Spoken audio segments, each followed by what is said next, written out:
In order to get a well-functioning silicone mold, we've put a lot of effort into its design and construction. We've set ourselves up for success and will continue to do so during the mixing and pouring. To get started on the right foot, let's look at the components of our silicone and how to properly measure it. Silicone rubber most commonly comes separated into two components that we mix together. These components are often labeled with an A side and a B side. Those sides can be very similar or very different. This is determined by the type of silicone we're using and the specific chemistry involved. There is not a better or worse option here outside of what we may prefer to use. However, we will need to pay attention to this as we measure out our material. Manufacturers note the difference and provide specific instructions using something called the mix ratio. The mix ratio tells us how much of each side we'll need to use and what measuring approach we need in order to achieve a successful mix. Common mix ratios include 1:1 by weight, 1:1 by volume, and 10:1 by weight. To better understand these, let's take a look at an example. Our high-strength one is a tin-cure silicone with a mix ratio of 10:1 by weight. The two numbers separated by a colon correspond to the two sides, A and B respectively. That means that for every 10 parts of side A we use, we'll need just 1 part of side B. Our mix ratio tells us that this measurement should be done by weight using a scale. So if we weighed out 100 grams of side A, we'll need just 10 grams of side B. If we measured out 3,000 grams of side A, then we'll need just 300 grams of side B. Mix ratios that are 1:1 are even simpler, calling for just measuring out equal parts of side A and side B. When we complete our mold design and chose our silicone, we also determined how much silicone we will need for our mold. With that number now in hand, we need to make sure we're mixing up that much material following our mix ratio. Let's look at how to do this with a practical example. If our mold design calls for 2,500 grams of total silicone and we have a mix ratio of 1:1 by weight, we'll simply split our total amount in half. We'll measure out 1,250 grams of the A side and 1,250 grams of the B side, together totaling our needed 2,500 grams. If our mold design calls for 2,500 grams of total silicone and we have a mix ratio of 10:1 by weight, we can divide the amount into 11 parts, using 10 parts for side A and 1 part for side B. This leaves us with approximately 2,270 grams for side A and 227 grams for side B, for a total of 2,497 grams, 3 grams off due to rounding. If you can afford to spare a little extra material, an easier way to accommodate 10:1 mix ratios is to simply weigh out the entire amount required in the A side, the 10 of our 10:1, and then add 10% of that amount of our B side. A simple, easy tip to figure out what is 10% of a total number is just to move that decimal spot over 1 space to the left. That gives you 10% of the number. So let's say we had 256 that we were looking to find 10% of. All we have to do is move that decimal 1 space to the left to give us 25.6. In our example, this would look like weighing out all 2,500 grams of side A and then adding 250 grams of side B for a total of 2,750 grams. Keep in mind that although the math just got a little easier, we are using more material. Measuring well will also depend on how your manufacturer wants you to measure out your material. This is done either by weight or by volume. Measuring out silicone by weight is the most common approach. This is the opposite in most casting resins where measuring by volume is preferred. Let's review what tools you'll need for each method and what to keep in mind while measuring. When measuring by weight, you will need a scale. For small to mid-sized projects, a kitchen scale with a digital readout will work great. Just pay attention to the weight that your scale is rated to. Buying one with a very limited max weight may mean issues down the road. When using a scale, it's important to be aware of 2 functions: the units we're measuring in and the tare function. Some scales use just one measurement, such as grams or pounds, but many come with the option to cycle through different ones. We can use whatever we prefer, but we'll want to stick with one unit for the entirety of our project. I prefer to work in grams for all of my mold making. Outside of much larger projects, where using pounds makes more sense for me personally. The second function on our scale to keep in mind is the tare function. When we tare a scale, we reset its measurement back to 0 regardless of what's currently on the scale. This is a great feature when we've measured out our A side and now need to measure out the same amount of our B side. We'll just note the weight of our A side, tare our scale, and then weigh the same amount of our B side in the case of a 1-to-1 mix ratio. It's also important to tare the scale with just our empty mixing container first before pouring anything. This will ensure that the only thing we're measuring out is our silicone. If our manufacturer wants us to measure by volume, then we'll have to approach our measuring differently. To effectively measure out our silicone by volume, we'll need to use what's called a graduated mixing container. Graduated containers come pre-made with volume markers on the outside. What units and how many depends on the particular container you're using. For a mix ratio of 1-to-1 by volume, we'll simply fill our graduated container to 1 mark, in this case we'll use 16 ounces, with one side of our silicone, and then add the same amount of the other side, taking our total volume up to 32 ounces. Make sure to pay attention to where our lines are and pour slowly. It's very easy to pass our target amount and find ourselves either needing to remove material or add more to the next line. Either option isn't a fun experience. While measuring and mixing silicone, it's not uncommon to find ourselves making a little bit of a mess. Because the thickness of our material, the container it comes in, or just being new to using silicone, it's easy to end up spilling or over pouring. Let's review a few helpful tricks to make measuring and pouring silicone a little easier.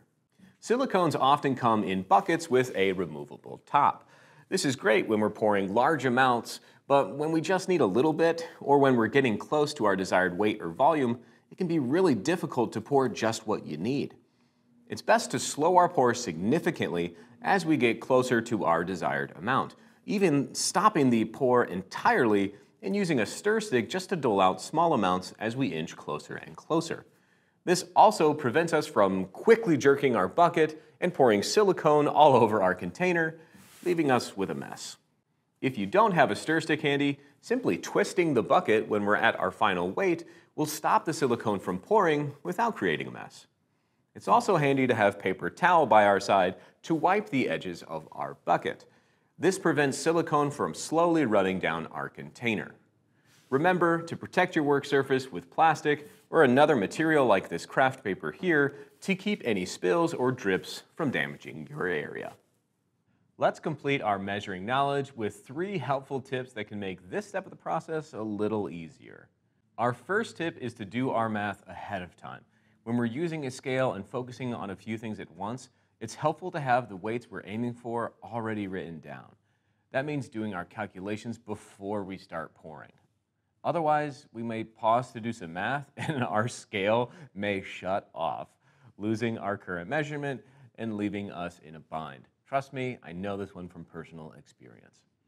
Our second tip is to use multiple buckets for faster curing silicones. When we measure the second half of our silicone, we are beginning the mixing process just by combining both halves in the same bucket. If we don't mix quickly, then we're losing valuable time. Instead of the stress, we can just weigh our A side separately from our B side and combine them afterwards. We'll just want to make sure that we're combining all the material from both containers when we mix them.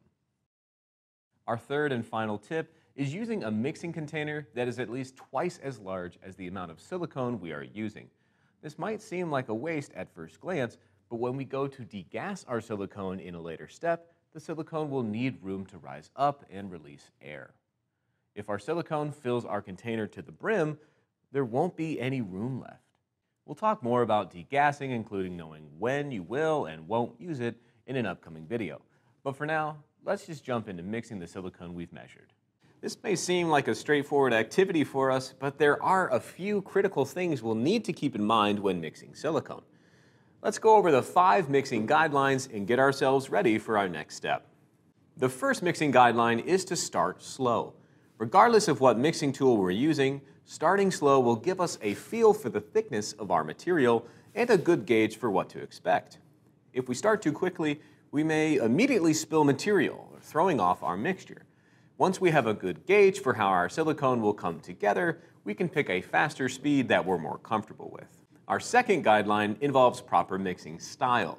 We may be tempted to mix using only concentric circles, but this won't get us a uniform mixture. We'll need to use that style along with the figure 8 motion and a folding motion in order to ensure everything is properly combined. No mixing style on its own will give us an ideal result. We need a combination of these three in order to get a good mixture. Our third guideline is to scrape the sides and the bottom of our container. Since silicone is a thicker material, it tends to stick to the sides and the bottom of whatever container we're using. If we don't scrape those surfaces, then we'll end up with a slightly off ratio mix, including material that will never cure. Once we feel good about any of the uncombined material in our bucket, we'll jump to our fourth guideline, doing the same thing to our mixing tool. For our stir stick, we'll scrape off the material, making sure to do so perpendicularly to our bucket to get everything possible. We'll add that in to ensure all of our silicone is now in our container, being mixed properly. Our fifth and final guideline for mixing is a final check for swirls of any uncombined material. This is a visual check to see if there's any streaks or color that aren't properly combined or any material we didn't quite get off the sides of our container. Doing this check is our final step before we move on to handling the air we've introduced in our material while mixing. The tool that we choose to mix our silicone will greatly impact not only how well our silicone is mixed, but also how easy or hard that mixing process will be.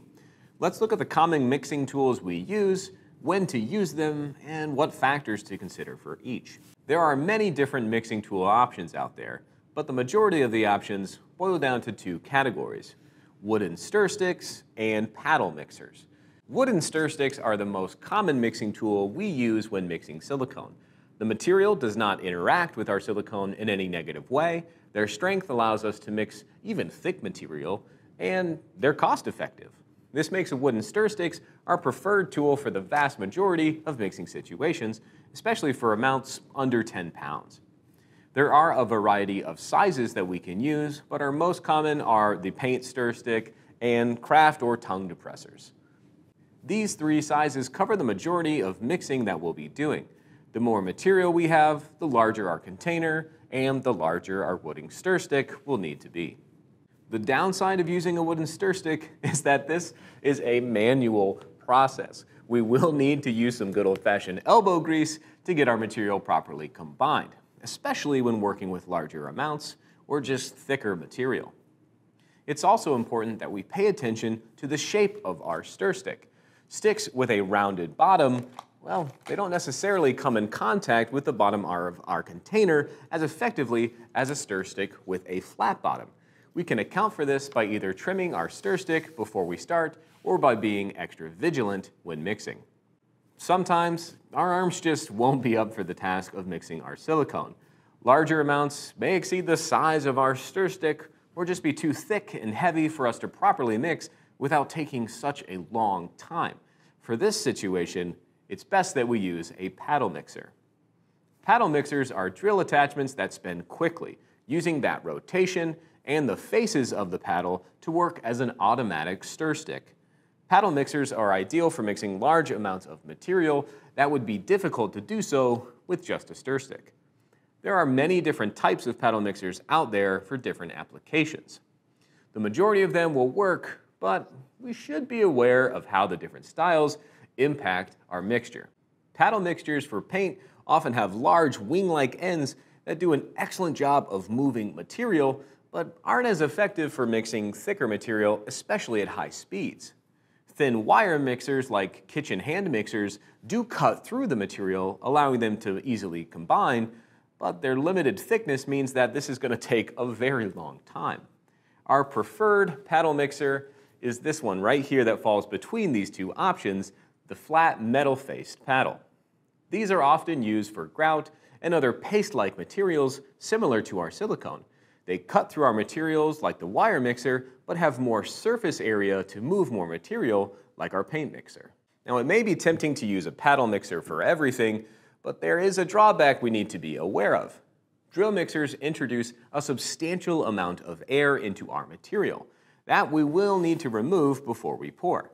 Most silicones naturally have great air release, but our drill mixing is adding more than we can reasonably expect them to release on their own. Additionally, drill mixers aren't great for getting any uncombined material off the sides and bottom of our container. For that, we'll still need a stir stick. Now that we know how to mix well and know what tools work best for our situation, we can look at a few brief tips and tricks to round out our mixing knowledge. The first tip is to pay attention to the size of our container. We talked about this a little earlier, but it's worth repeating. Choosing the right size container, one that is at least twice as big as the material we're mixing, will limit the amount of spilling that occurs, give us more control when we're pouring, and provide ample room to degas our material. Our second tip is to use the double cupping method for some additional insurance. Making sure we have every tiny bit of side A and side B combined can be difficult as we near the end of our mixing. To make sure we don't end up with any surprises when pouring, we can pour our mixed material into a different container. Any uncombined material on the side or base of our container will stay put, giving us only perfectly mixed material in our new bucket. Make sure to do this only at the end of mixing. Doing this too early can give us an off-ratio mixture that we don't want to deal with. Our third and final mixing tip is all about time. It can be tempting to rush through the mixing process to get pouring, but taking the time to get a good mixture is super important. How long we should be mixing will depend on the work time of our material. For silicones with 30 to 40 minute working times, mixing for 3 to 5 minutes is completely reasonable. If our silicone has a shorter window, we'll have to adjust and work more quickly. It's important to take the time we need to get a good mixture, but we don't want to waste any additional work time that could be used to pour slowly or allow our silicone to release air. Air bubbles are one of the main things we have to be aware of and avoid when doing mold making and casting of any kind. In casting, we see bubbles inside of our finished products or on the surface of our castings in the form of a missing spot. When it comes to air in silicone molds, it's actually the opposite. Any air bubbles against our master will leave us with a void in our mold. That means whenever we cast in that mold, our castings will have little bumps and imperfections where the material filled those voids. But that's not the only way air can impact our silicone mold. If we're going to use pressure when doing our castings, then we'll also need to remove any air that may be living within the walls of our mold. The increased pressure will compress the air bubbles within the walls, slightly distorting our mold shape. This can change the dimensions and features of our castings. A critical step to avoid both these air bubble issues is to degas our silicone. Degassing is the process of removing air in our freshly mixed material through the use of a vacuum and vacuum chamber. With our material inside our chamber, the attached vacuum draws out all the air. That includes the air trapped within our mixed material. We can see this happening as the silicone begins to rise up our container while the bubbles become larger as they're drawn to the surface. Once the vast majority of air has been removed, we can take our material out, pour it into our mold, and then rely on the remaining open time and excellent release properties of our materials to take us the rest of the way there. Although it's ideal for us to degas our silicone every time, it's not necessarily required. If we're not using pressure when casting, then any air within the mold walls won't affect our part. If we are careful in our pouring and avoid bubbles contacting our master, then we won't have any surface voids either. A critical factor to consider is how big or tall our mold design is. If our mold is shallow, then the air only needs to travel up a short distance to reach the surface and release. If our mold is larger, then any air towards the bottom has a much longer distance to travel. That longer distance may be too far for the air to move within the remaining work time of our material. Let's go over the tools we'll need to degas our silicone, the basics of the process, and a few helpful points as well. In order to degas our silicone, we'll need both a vacuum chamber and a vacuum pump. The vacuum chamber will hold our silicone while the vacuum pump removes all the air inside through an airtight hose. There are many vacuum chambers and pumps on the market. The one that makes the most sense for you will depend on how much material you plan to use. For the majority of situations, a medium-sized 5-gallon chamber like this one from our friends at Best Value Vacs will do just great. It comfortably fits our largest graduated container, and when partnered with a 4 CFM vacuum, will remove all the air in our silicone within about 60 to 90 seconds. There are a wide range of options out there, so do your research and make the best choice for your work style. The only strong recommendation I have is to purchase one that is well reviewed and safely constructed with a clear lid so you can see inside the chamber. This will let us watch what is happening to our silicone throughout our process. Following the manufacturer's instructions, we can connect our pump to our chamber, add the necessary oil, and test our setup by pulling a vacuum.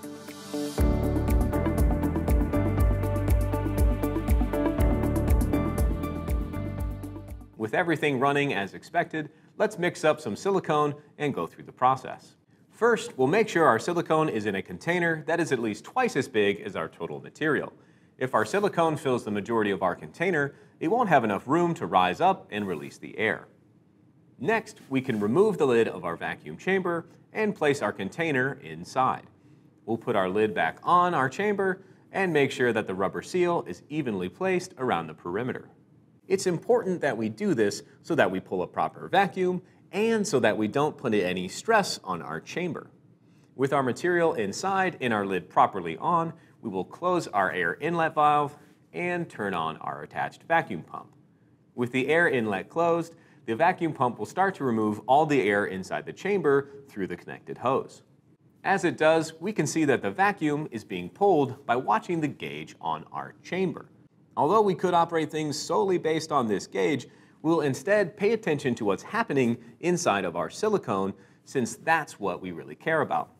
As the vacuum removes the air, the bubbles inside of our silicone will grow and rise up to the surface. This raises the level of silicone in our container as the air begins to slowly pop. As more air is removed, the bubbles in our silicone will continue to grow in size until a critical moment when the silicone rubber stops rising and starts to fold over onto itself. When this happens, it means that the vast majority of air has been removed from our silicone. Letting the vacuum run for 30 to 60 more seconds will ensure the air is almost completely gone. At this point, we can stop our vacuum, slowly open the air inlet, and then wait until the chamber is back to ambient pressure to remove our lid and silicone rubber.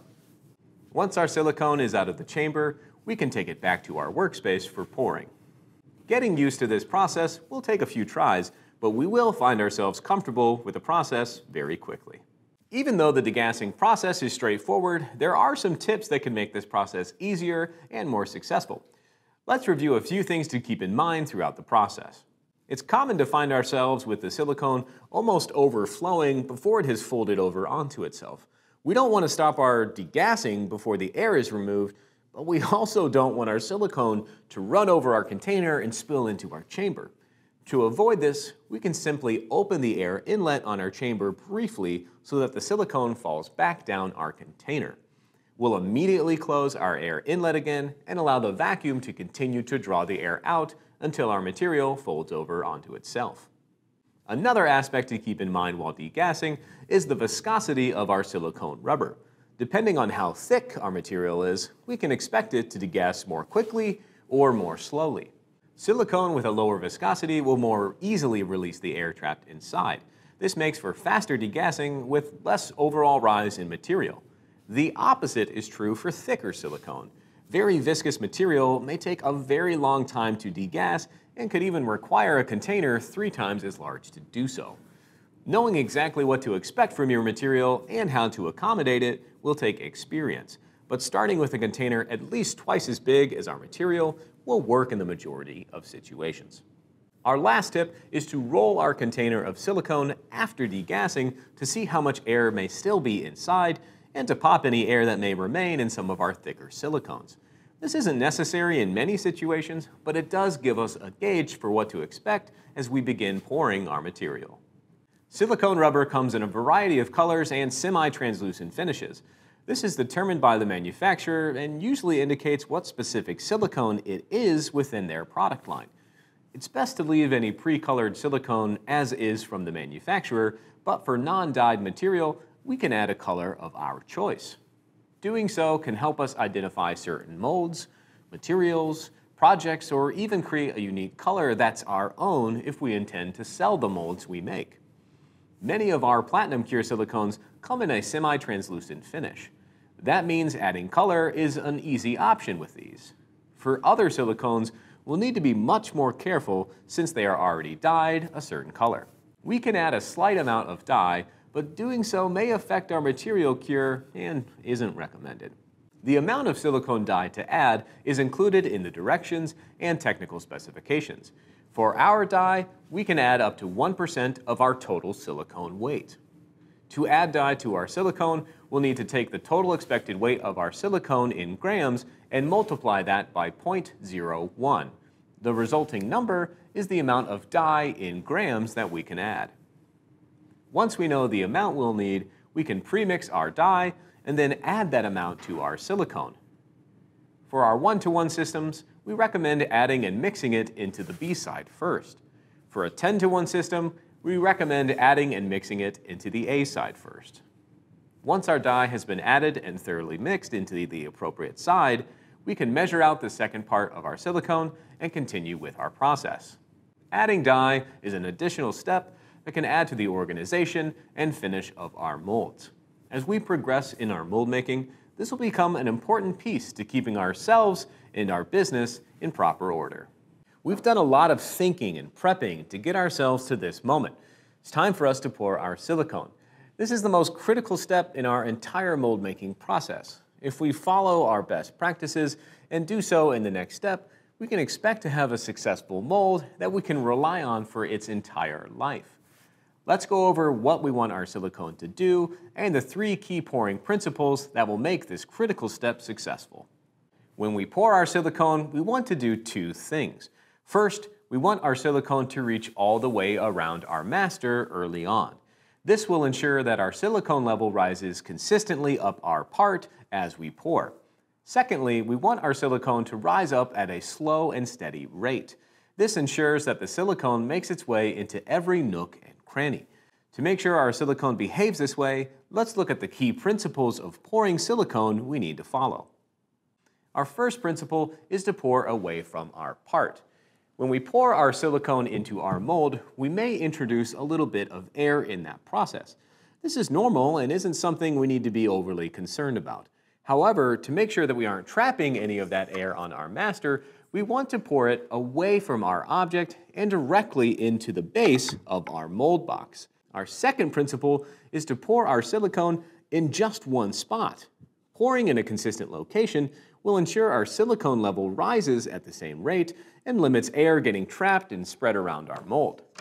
We'll need to make sure the spot we choose is one that is accessible and comfortable to pour into. Our third principle is to pour in at a very slow and steady rate. We want our silicone to rise up our master object slowly so that it fills in and captures every detail. Pouring slowly gives our silicone time to do so. If we pour too quickly, we risk trapping air and losing critical detail. If we follow these 3 principles, we can expect our silicone to perform as expected. Even if we follow our 3 pouring principles, we can still find ourselves with some trouble spots. To mitigate these issues, we can pre-pour or brush some silicone directly into these areas. Let's talk about pre-pouring silicone and understanding when and how we should be doing so. Pre-pouring silicone is a technique that utilizes a small batch of silicone rubber that is properly measured and mixed to pre-fill difficult areas on our master before we pour the majority of our silicone rubber. This technique will ensure a good result, especially on masters with high amounts of detail or difficult to reach areas. The most common areas where pre-pouring is useful are in small holes or aggressive indentations or highly textured areas where the surface area and surface tension can more easily trap air. To pre-pour our silicone effectively, we'll need to make sure we can reach those areas and easily apply our silicone. Pre-pouring is best done when the master is not completely locked into our mold. This gives us access to these difficult areas and will allow us to move our master around to ensure every spot is covered. We may be able to do this with the master in our mold, but it will be much more inconvenient and in some cases impossible. To apply our silicone in these areas, we can either pour our small batch directly into them or, using a small paintbrush, brush our silicone onto the surface, watching for air bubbles as we do so. Once we're done pre-pouring or painting, we can either let our silicone cure overnight before continuing or wait until it's well past its open time to ensure it won't be disrupted by our larger pour. After we're confident we've got any difficult areas handled, we can continue our pouring process. Pouring our silicone in one specific spot will help our material properly fill our mold box. It's important that we consider a few factors when we choose this spot. Doing so will help us achieve a better, more consistent result. Let's look at these factors and briefly talk about each. The first factor is finding a spot where we won't come in contact with the master. We know from our pouring principles that pouring on our master can lead to air getting trapped and ruining our mold. The corners of our mold box are often the areas where our master is furthest away, making them an ideal location. Let's check each one of our corners and choose the one that has the greatest gap and orient that corner towards ourselves. The second factor is finding a spot that easily reaches the base of our mold box. Some areas may be far away from our master at the base, but do have a more narrow section further up that will make pouring very difficult. We'll want to avoid these areas so that our silicone reaches our base and fills our mold consistently. The third factor is choosing a spot that is easy for us to see into. When we're pouring our silicone, we want to make sure that we can see what is going on as we do so. If our view is limited, we won't be able to make sure we're pouring where we want to or see any potential issues that arise. The fourth and final factor when choosing where to pour is making sure that we can comfortably dispense our material in that area. We know that we need to go slow and steady, but if our pouring location is one that puts us in a difficult physical position, it will be very hard for us to maintain a proper pouring speed. Using an empty bucket that is the same size as the one containing our silicone to test a few pour locations and positions is a great idea. When we pour our silicone, it's important that we do so at the proper speed. If we pour too slowly, we may eat up our material's work time and run into things curing before we're done pouring. If we pour too quickly, we risk introducing errors into our mold. Let's look at how we find the right speed for our project and our silicone. Regardless of the project or the specific silicone, it's always important to start slowly at the beginning. Starting slowly will help prevent any spills or mistakes early on and will help us get a feel for how easily our material pours out of our container. Once we have a better sense of how things are going, we can speed up our pour if need be by tilting our bucket a little further. After we've started slowly and got a feel for our material, we can watch the rise level of our silicone. We want to pick a speed that lets the level of our silicone move upward fairly evenly across the entire mold. If we pour too quickly, our silicone will fill one area more quickly than another. If we don't avoid this, we may end up introducing air accidentally. Once we're pouring at our comfortable speed, we'll be watching for any specific issues that may occur. If something does come up, all we have to do is stop pouring, assess the situation, or change our position, and then begin slowly pouring again. It's best to limit the number of times we do this, but stopping to make sure things are going well is better than hoping for the best and continuing to pour when we're unsure. Our last thing to ensure we're pouring at a good speed is to keep the work time of our material in mind. If our silicone begins to cure in 45 minutes, then we most likely have enough time to pour slowly and methodically. However, if our material cures much more quickly, say in the 6 to 10 minute range, then we'll need to move faster. As we begin mold making, it's best practice to keep a timer at our side that we can start when we mix and pay attention to while we pour. This will tell us how much more work time we have left so we can make sure we get our material poured in time. If we run out of time or if we haven't mixed up enough material, we'll need to pour a second batch of silicone rubber. At some point in our mold making journey, we will find ourselves without enough mixed up silicone to finish our pour. It might seem like a moment where we should panic, but truthfully, there's nothing to worry about. We learned earlier that one of the only things that sticks or adheres to silicone is silicone. That means we can mix up some more material and finish pouring our mold. Let's look at the best way to do this as we wrap up the pouring stage of our process.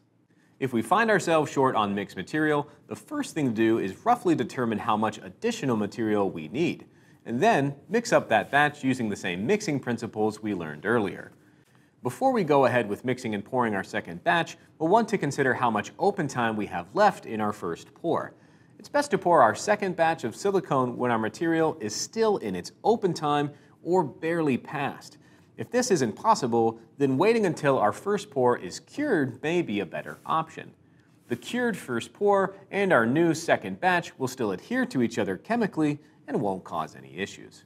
However, if we choose to pour while our first batch is in its gelled state, meaning it's well after the work time but not yet fully cured, we may end up introducing issues into our mold.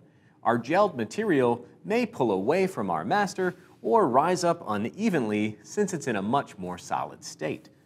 It's best to pour our second batch within the work time of our first or after it's cured so that we don't disrupt the fidelity of our first pour. Since one of the only things that sticks to silicone is silicone, we don't have to worry about our master sticking to our silicone rubber unless it contains some silicone itself.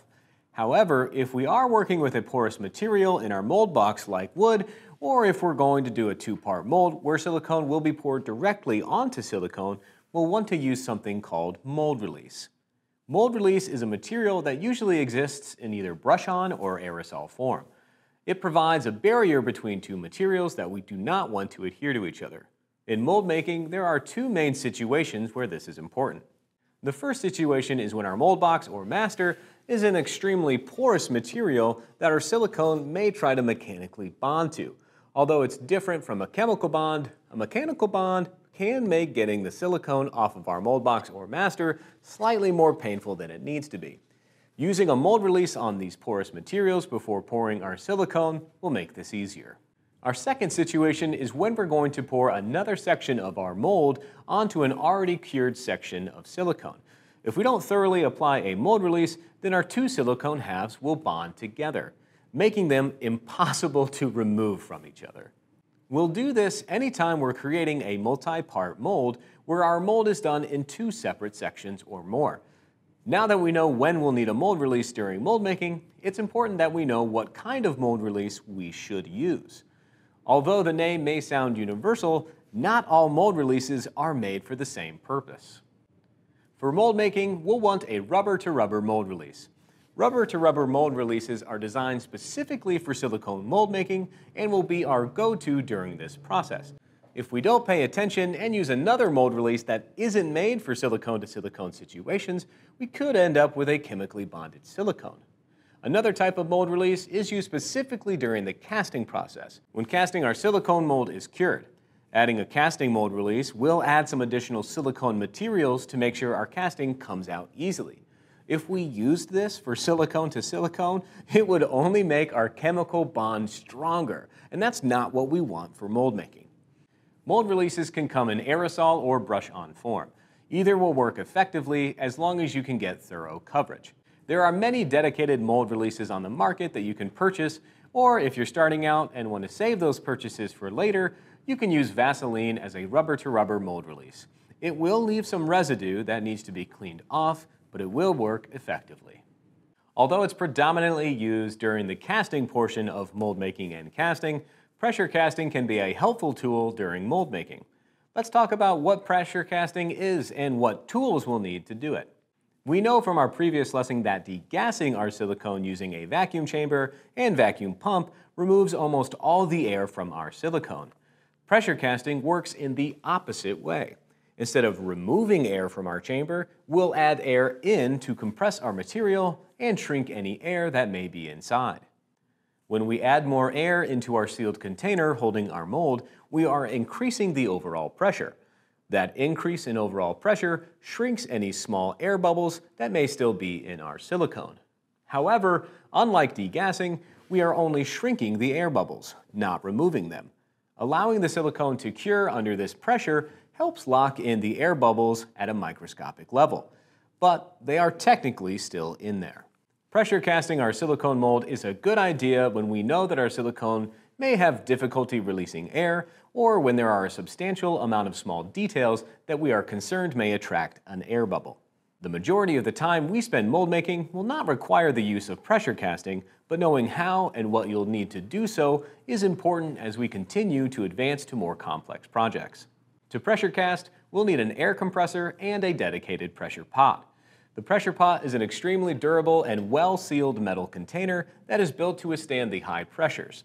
Although some like to construct their own pressure pots, we recommend purchasing one from a manufacturer built specifically for this use. Along with our pressure pot, we will need an air compressor in order to fill our pot to the desired PSI. There are many on the market at different price points that we can choose from. Make sure that the one you choose is best for your workspace and is well supported by the manufacturer. Pressure casting silicone is a final optional step in our pouring process that we use as insurance against any surprise air bubbles that we may not have expected. Let's review the basics of how to pressure cast silicone.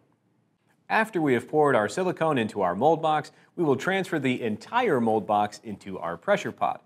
It's best to test that our mold box will fit inside of our pressure pot before we pour our silicone. Testing the fit while the mold is empty is much easier. If getting our mold into the pressure pot is difficult when it's completely full, we can stop our pour just before the top and then finish filling our mold when our mold box is already inside the pressure pot. After everything is inside, we will tightly fasten the lid to our pressure pot. Make sure to follow the instructions from your manufacturer to ensure that the lid is properly seated and tightened. Failure to follow your manufacturer's instructions could result in a failure of the pressure pot and serious damage or physical harm. After our lid is securely fastened, we will attach our compressed air to our pressure pot and open the air inlet valve. Watching our pressure gauge will fill our pressure pot to anywhere between 35 to 45 pounds per square inch, or PSI. Please note that it is extremely important that we do not exceed the pressure rating of the pressure pot. Carefully read and locate the pressure rating of the pot you are using and only operate that pressure pot within their recommended guidelines. Failure to do so may result in serious injury or damage. Once we have reached our desired PSI, we can close our air inlet valve, remove our compressed air hose, and leave our mold inside the pressure pot until the allotted silicone cure time has passed. After the cure time has elapsed, we can slowly open the air inlet or release valve and let the air out of our pressure pot.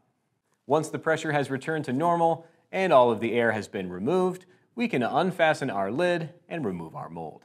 Pressure casting silicone can be a good way to ensure we eliminate as much air as possible when some other factors may be outside of our control. If you want to stay in the know, then sign up for our email, text, and follow us on social where you can see the latest and greatest projects, courses, and other beautiful things that people just like you are making every day. Thank you again for joining us on this course, and we'll see you in the next one.